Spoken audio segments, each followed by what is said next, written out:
Hello, everybody, and welcome back to some more Lore of the Things with me, MRC Core.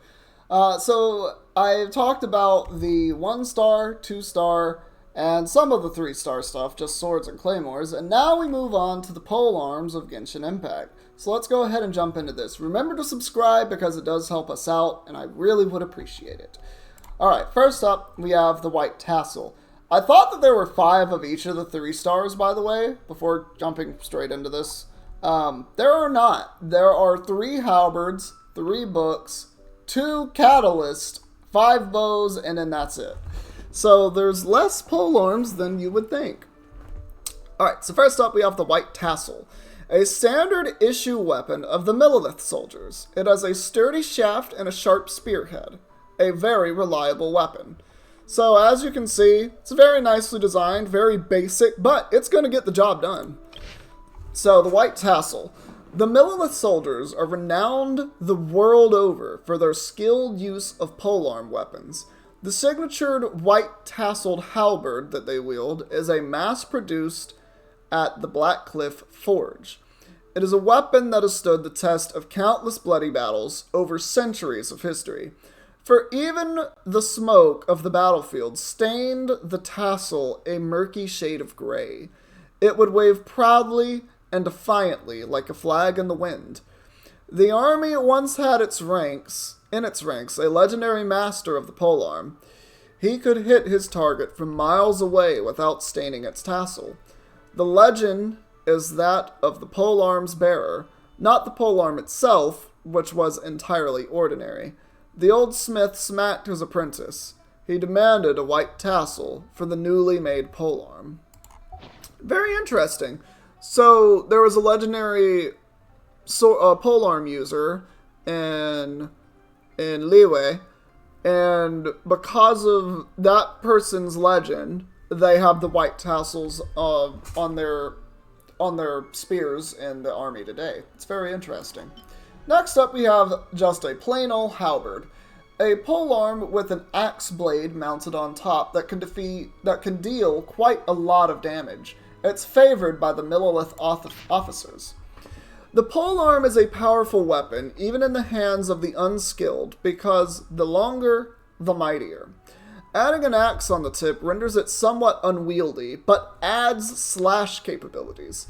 This makes it better suited to complex battle scenarios. The axe-mounted polearm, the halberd, is preferred by warriors of great strength. It has also come to symbolize the honor and bravery of Millelith officers. Though peace prevails in Liyue Harbor, as of today, the sight of brave warriors with halberd in hand is ubiquitous, one on the city streets. Each Millelith squad was led by an officer who would fearlessly charge ahead. They were the first line of defense for their comrades in dangerous territory. But it was not through bravery, loyalty, or self-sacrifice alone that they were able to protect their comrades, for they were also formidable fighters. Their skills honed over years and years of drilling.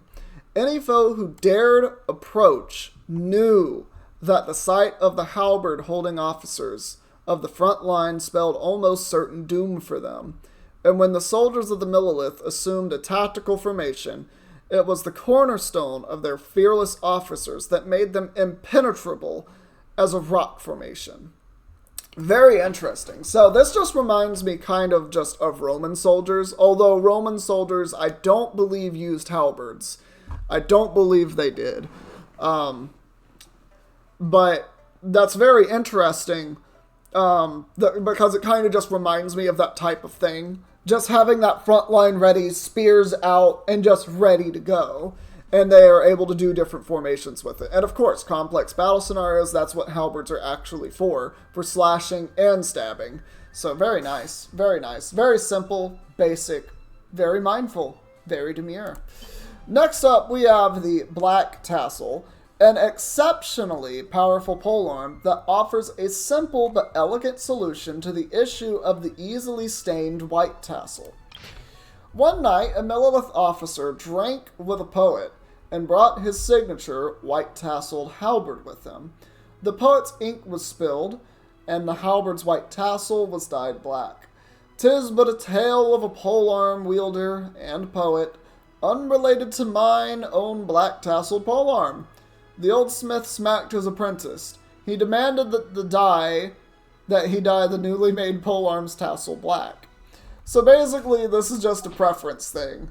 So if you want to carry on of the legend of the legendary polearm user, you go the white tassel in Liyue. But if you would rather have the joking soldier and a poet walked into a bar joke, then you come out with the black tassel as your weapon of choice in Liyue if you're going to hold a polearm. That's actually quite interesting. I actually really like that. That's a nice little play between the two weapons there. Anyway, that's going to be all for this one. Thank you all so much. If you liked it, please leave a like, leave a comment, and subscribe if you want to see some stuff similar to this one. And we're going to see all of you in the next one that we do. Take care, everybody.